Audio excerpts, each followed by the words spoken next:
Dream job ఆదిత్యతోనే సాధ్యం. Aditya degree colleges admissions open. For more information visit our website. నమస్తే, నేను Keshav. Welcome to Suman TV. ఆంధ్రప్రదేశ్లో మద్యం కుంభకోణం అనే అంశం ఇప్పుడు హాట్ టాపిక్గా మారింది. అందులో కూడా సెంట్రల్ పాయింట్గా వినిపిస్తున్న పేరు రాజ్ కసిరెడ్డి. మొత్తం ఈ వ్యవహారాన్ని అంతా తన పర్యవేక్షణలోనే రాజ్ కసిరెడ్డి నడిపించారని సాక్షాత్తు మాజీ ఎంపీ విజయసాయిరెడ్డి ఆరోపణలు చేశారు.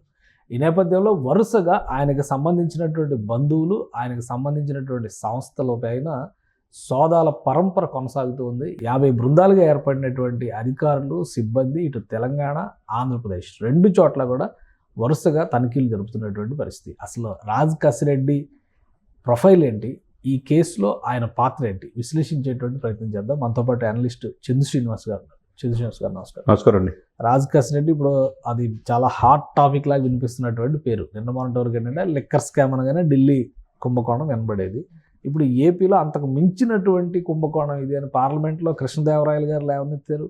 తర్వాత అమిత్ షా గారికి కంప్లైంట్ ఇచ్చారు. వరుసగా అంటే ఈ గవర్నమెంట్ మారినప్పటి నుంచి ఈ అంశం పైన చర్చ జరుగుతుంది. వరుసగా గత 10-15 రోజుల నుంచి చూస్తే కనుక ఈ విషయంలో చాలా సీరియస్ డెవలప్మెంట్స్ కనిపిస్తున్నాయి. ఏంటి అసలు ఈయన పాత్ర? ఉభయ తెలుగు రాష్ట్రాలే కాకుండా దేశవ్యాప్తంగా ఒక్కసారిగా ఒకప్పుడు లిక్కర్ స్కామ్ అంటే మనం కేజ్రీవాల్ కాడి నుంచి, కవిత కాడి నుంచి మనం చూసాం. చాలామంది తిహార్ జైల్లో వచ్చాడు. మనీష్ సిసోడియా 1 year పైన చేశారు. ప్రభుత్వాలు మారిపోయినాయి. సరే, అది కట్ చేస్తే అయిపోయింది అనుకున్న సమయంలో ఉన్నట్టుండే మీరు అన్నట్టు కృష్ణదేవరాయలు గారి రూపేణ ఆయనకు విత్ ఆధారాలతో సహా వెనక సీఎంఆర్ వెనక కసిరెడ్డి ఉన్నాడని చెప్పి ఎవిడెన్స్ అన్ని కూడా సాక్షి. ఎందుకంటే అతను 5 సంవత్సరాలు అంతకుముందు ఆ పార్టీలో ఎంపీగా చేశాడు. ఆయన ఇచ్చేదానికి ఒక్కసారిగా చర్చకి దారితీసింది. అమిత్ షా గారు కూడా ఇవ్వటం, తక్షణం విచారణ చేయండి, ప్రభుత్వ ఆస్తిని ఇలా 1,000 కోట్ల రూపాయలు అక్రమంగా ఇచ్చేశారు మద్యం ద్వారా అని చెప్పి ఎలిగేషన్. అంటే ఒక ఎంపీ ఇచ్చేదానికి అది దేశవ్యాప్తంగా చర్చ అయింది. ఇకపోతే అప్పటి నుంచి కూడా ఆధారాల కోసం సిట్టు బృందాలు వెతుకుతున్నాయి. లుకౌట్ నోటీసులు జారీ చేయటం, రకరకాల ప్రయత్నాలు జరిగినాయి. లేకపోతే వాళ్ళతో సన్నిహితంగా ఉన్న ఫోటోల్లో ఒకప్పుడు విజయసాయిరెడ్డి గారు, మనం ఆ ఫోటోలు చూస్తే జగన్మోహన్ రెడ్డి గారు, కసిరెడ్డి విజయోత్సవంలో కూడా ఎప్పుడు ఉన్నాయి వ్యక్తులు. అటువంటి సాక్షాత్ ఈయనే ఆరోపించాడంటే దీని మీద ప్రధానంగా చర్చ జరుగుతుంది. మీరు అన్నట్టు 12 బృందాలు ఒక హైదరాబాద్లో ఆయన యొక్క ఆఫీసులు కావచ్చు, తర్వాత ఆయన వాళ్ళ మిస్సెస్ డైరెక్టర్గా ఉన్న ఒక హాస్పిటల్, పెద్ద కార్పొరేట్ హాస్పిటల్ పేరు వినపడుతుంది. తర్వాత సినిమా రంగంలో కూడా చాలామంది ప్రముఖ సినిమా రంగం టాప్ సినిమాలు తీసే ఒక చిత్ర నిర్మాణ సంస్థ కూడా ఇతను పెట్టుబడులు పెడతాడని తెలుస్తుంది. ఇవన్నీ కూడా అసలు బిజినెస్ ప్రొఫైల్ ఏంటి? ఇప్పుడు గవర్నమెంట్ వచ్చింది కాబట్టి జగన్మోహన్ రెడ్డి గారికి సన్నిహితంగా ఉన్నాడు కాబట్టి ఇప్పుడు ఈయన గురించి చర్చ నడుస్తుంది. మొన్నటి వరకేమో అసలు ఆ స్కామ్లో కీలక పాత్రధారి వాసుదేవ్ రెడ్డి అన్నారు.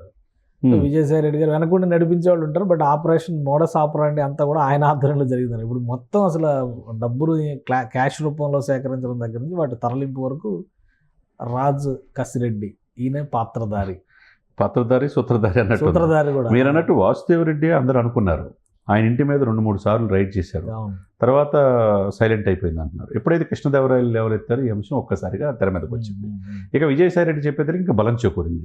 రాజ్ కసిరెడ్డి రాజశేఖర్ రెడ్డి ఈయన పూర్తి పేరు. కసిరెడ్డి రాజ్ అంటారు. ఈయన అనేక వ్యాపారాల్లో దేశవ్యాప్తంగా ఇతర లైజనింగ్ చేయటం, వ్యాపారాల్లో పార్టీలు, అధికారులు ఉన్న పార్టీలతో ఇది చేసుకోవటం, దాని ద్వారా సంపాదించిన డబ్బుతో అందరికీ కట్టబెట్టడం, అదే సమయంలో కొంత సినిమా రంగంలో కూడా పెట్టుబడులు పెడతాం. ఇది ఈయన ప్రొఫైల్ అని చెప్తున్నారు. డిఫరెంట్ బిజినెస్లు మల్టిపుల్ బిజినెస్లు ఉండే కాబట్టి మీరు అన్నట్టు 50 మందితో కూడిన సిట్టు బృందం 12 బృందాలుగా ఏర్పడి ఎక్కడ చివరికి వాళ్ళ బంధువులు, వాళ్ళ యొక్క డ్రైవర్లు అందరి ఇళ్లలో కూడా సోదాలు చేస్తా, డైరెక్టర్లు, తర్వాత వాళ్ళ ఏదైతే ఒక వ్యాపారంతో ఆయన కార్యక్రమానికి వెళ్ళినా ఆ వ్యాపార సంస్థల మీద కూడా దీంతో ఏమైనా పాత్ర ఉందా, దీంట్లో ఏమైనా పెట్టుబడులు ఉన్నాయనేది చూస్తున్నారు. సో అంటే ఇప్పుడు ఇంత కీలక పాత్రధార అయినప్పుడు ఈ పాటికి ఎక్కడో దగ్గర ట్రేస్ అయి ఉండాలి కదా. కేసు గురించి ఇన్ని రోజుల నుంచి జరుగుతూ ఉంది. లాస్ట్ 8 months నుంచి చూస్తూనే ఉన్నాం మనం. ఇంతవరకు ఈయన ఎక్కడున్నారనేది కూడా ట్రేస్ చేయలేకపోతున్నారంటే. సరే, 6 మాసాల క్రితం సజ్జల భార్గవ రెడ్డి, సజ్జల రామకృష్ణారెడ్డి కుమారుడు సోషల్ మీడియాలో ఆయన చెప్తే నేను చేశానని వర రవీంద్ర రెడ్డి, మిగతా వాళ్ళంతా చాలామంది చెప్పారు. పోసాన్ గారు లాంటి వాళ్ళు కూడా చెప్పారంటారు. మరి సజ్జల భార్గవ రెడ్డిని ఇంతవరకు ఎందుకు ట్రేస్ అవుట్ చేయలేకపోయారు? లుకౌట్ నోటీసు జారీ చేసిన ఆయన హైకోర్టుకి వెళ్ళి, హైకోర్టు కాకపోతే సుప్రీంకోర్టుకి వెళ్ళి స్టే తెచ్చుకునే పరిస్థితి వచ్చింది. దేవినేని అవినాష్ పరిస్థితి అయితే, జోగి రమేష్ పరిస్థితి అయితే, వీళ్ళంతా కూడా చట్టంలో ఉన్న ఇదిని అవకాశం చేసుకొని ముందుకెళ్తారు. దానికి తగ్గట్టుగా ఈ ప్రభుత్వం కూడా గట్టిగా బిగించి పట్టుకోవాలి.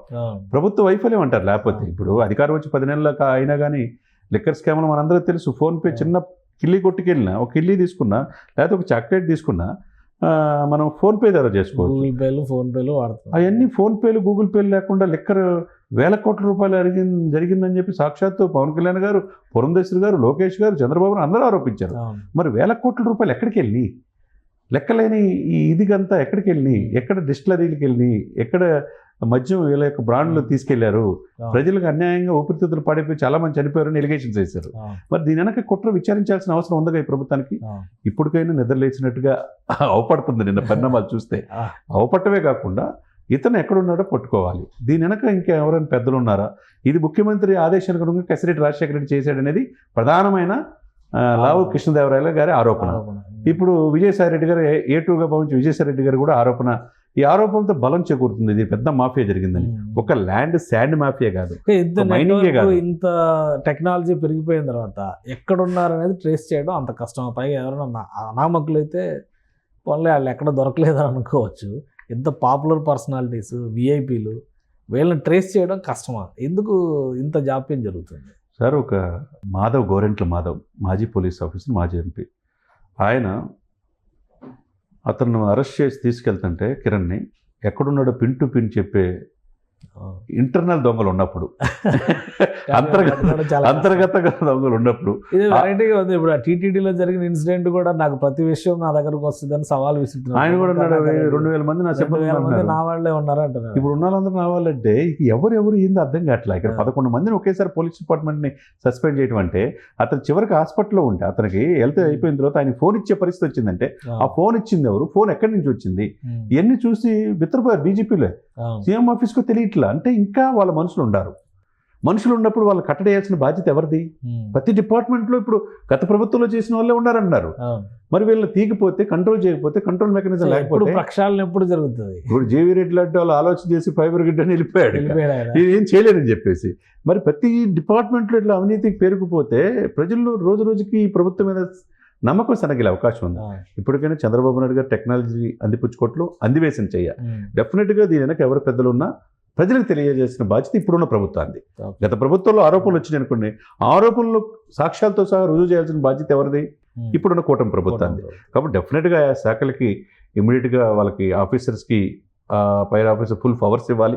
ఎక్కడున్నా అరెస్ట్ చేసి లుకౌట్ నోటీసులు ఇచ్చేసైనా దేశ సరిహద్దులు దాటకుండా వాళ్ళ పాస్పోర్ట్లు కూడా స్వాధీనం చేసుకొని, ఎందుకంటే ఇది is custodian of people sir.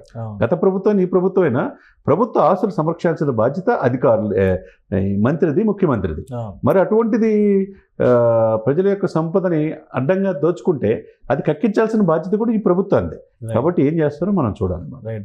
పట్టుకునే ప్రయత్నాల్లో ఉన్నా కూడా పట్టుకోవాలని అనుకుంటున్నాను. మేబీ అంటే ఇంకొకటి, ఈ విషయాన్ని జాతీయ స్థాయిలో లేవనెత్తడం వెనకాల ఏమన్నా వ్యూహం ఉందా ఇంకా ఇందులో చైన్? ఎందుకంటే కనెక్షన్ జగన్మోహన్ రెడ్డి గారికి తీసుకెళ్తున్నటువంటి పరిస్థితి ఉంది. అందుకే ఇదంతా ఈ ఎవిడెన్స్ కలెక్షన్ విషయంలో ఇంత జాప్యం జరుగుతుందా? పార్లమెంట్లో స్పష్టంగా చెప్పింది ఏంటంటే జగన్మోహన్ రెడ్డి గారు ప్రభుత్వం, జగన్మోహన్ రెడ్డి గారు ప్రమేయం ఉంది అని చెప్పి స్పష్టంగా చెప్పారు. ఆ దిశగానే మొత్తం ఎంక్వైరీ జరుగుతుంది. సార్ ఇప్పుడు లల్లూ ప్రసాద్ ఉన్నాడు బీహార్, ఆయనకంటే జగన్మోహన్ రెడ్డి గారు గొప్ప వాళ్ళం కాదు. ఈయన ముఖ్యమంత్రి గారు కుమారుడుగా వచ్చాడు. ఆయనకు అపారమైన అనుభవం ఉండి వివిధ పార్టీల్లో శాసించిన వ్యక్తి. సరే గడ్డి కుంభకోణంలో పాపం చివరికి ఆయన బలైపోయాడు, అది పక్కన పెట్టండి.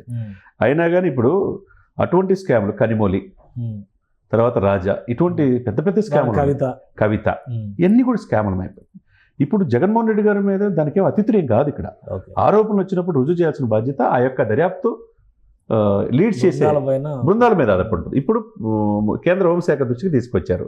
కేంద్ర హోంశాఖ తన పని తను చేసుకుపోతున్నట్టు వాళ్ళు విచారించి తగు చర్యలు తీసుకునే అవకాశం ఉంటుంది. కాకపోతే ఈ ప్రాసెస్లో లేటు కాకుండా ఈ దొంగలు ఎవరైతే దీంట్లో పాత్రదారులు, సూత్రధారులు తప్పించుకోకుండా ప్రజలకు తెలియజేస్తే కనుక ఈ ప్రభుత్వం మీద ప్రజలకు నమ్మకం ఉంటుంది అన్నమాట. రైట్. థ్యాంక్ యూ శ్రీనివాస్ గారు. ఇది మద్యం కుంభకోణంకి సంబంధించి ఆంధ్రప్రదేశ్లో మూలాలు ఎక్కడున్నాయనేటువంటి అంశం పైన అన్వేషణ చాలా బలంగా సాగుతుందని చంద్ర శ్రీనివాస్ గారు విశ్లేషిస్తున్నారు. రాజ్ కసిరెడ్డి అనే పేరుతో ఉన్నటువంటి రాజశేఖర్ రెడ్డి, ఆయన పాత్రని తేల్చాలంటే ఫస్ట్ ఆయన ఎక్కడున్నారనేది ట్రేస్ చేయాలి. ఇప్పుడు ఆయన సంస్థలకు సంబంధించినటువంటి అనేక ప్రాంతాల్లో పెద్ద ఎత్తున దర్యాప్తు అధికారులు, దర్యాప్తు బృందాలు పర్యటిస్తున్నాయి. అక్కడ సమాచార సేకరణ, ముఖ్యంగా ఎవిడెన్స్ కలెక్షన్ విషయంలో చాలా చోట్ల హార్డ్ డిస్క్లు, కీలకమైనటువంటి కొన్ని పత్రాలను స్వాధీనం చేసుకున్నట్టుగా కూడా చెప్తున్నారు. సో ఫైనల్గా ఈ కేసు ఎవరి మెడకి చుట్టుకుంటుంది అనేది ఆంధ్రప్రదేశ్ రాజకీయాలని డిసైడ్ చేసేటువంటి అంశంగా మారబోతుందనే చర్చ కూడా సాగుతుంది. ఇది special discussion. Keep watching. Suman టీవీలో మీ పర్సనల్ అండ్ బిజినెస్ ప్రమోషన్స్ కోసం కింది నెంబర్కి కాంటాక్ట్ చేయండి.